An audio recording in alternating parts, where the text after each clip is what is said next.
Bonjour, monsieur Kerscaven. Bonjour. Question de monsieur D. Qu'en est-il du projet de raccordement de la rue Colbert et de la rue Fraternité? Projet abordé maintes fois par Christian Frémont est resté sans réponse.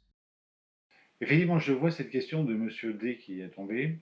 Elle est judicieuse dans la mesure où le raccordement de la rue Colbert et de la rue de la Fraternité ont été annoncés déjà depuis 2 mandats de Monsieur Bourgeois. Dans le cadre de notre révision générale du plan de circulation, ne serait-ce que pour intégrer des voies de circulation lente, nous ferons ce raccordement très rapidement. En plus, ce raccordement viendra aussi désengorger le quartier des Ouches, qui est facilement bloqué ou bloquable du fait de stationnements plus ou moins erratiques, et donc de ce fait, une circulation qui devient un peu compliquée. Donc, ça sera un projet qui sera prioritaire. Question de madame J. Quel regard souhaite porter le nouveau maire sur les 14 non-conformités relevées par la DDPP et validées par le cabinet du préfet?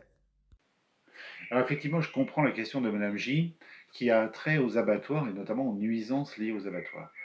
Euh, Il y a eu effectivement des recommandations qui ont été portées par la DDPP, c'est-à-dire la Direction départementale de la protection des personnes, une antenne de la préfecture, pour veiller à ce que cette entreprise, parce qu'il s'agit avant tout d'une entreprise, se mette en conformité avec la loi. Aujourd'hui, effectivement, il y a eu une première intervention au mois de novembre et une autre au mois de décembre qui ont révélé des dysfonctionnements, qui ont révélé des non-conformités par rapport à la loi. Je regrette que M. Frémont ou M. Bourgeois n'y aient pas porté plus attention parce que c'est une véritable nuisance pour les riverains. Et en ce qui nous concerne, nous avons prévu effectivement une action qui soit concrète avec un calendrier, un planning de mise en œuvre pour corriger toutes ces recommandations. Question de monsieur B. Que comptent faire les nouveaux élus contre la pollution olfactive et les mouches à foison provenant des abattoirs? Eh bien, vous voyez, ce que je vous disais, c'est justement cette exaspération des riverains autour des abattoirs.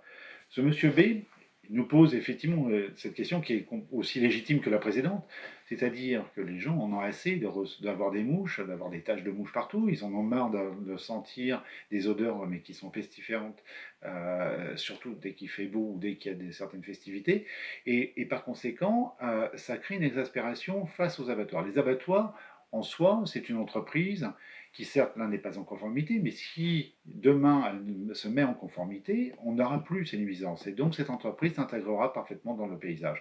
Donc je réponds à ce monsieur B, oui, nous prendrons en charge très rapidement le suivi des recommandations faites par les DDPP.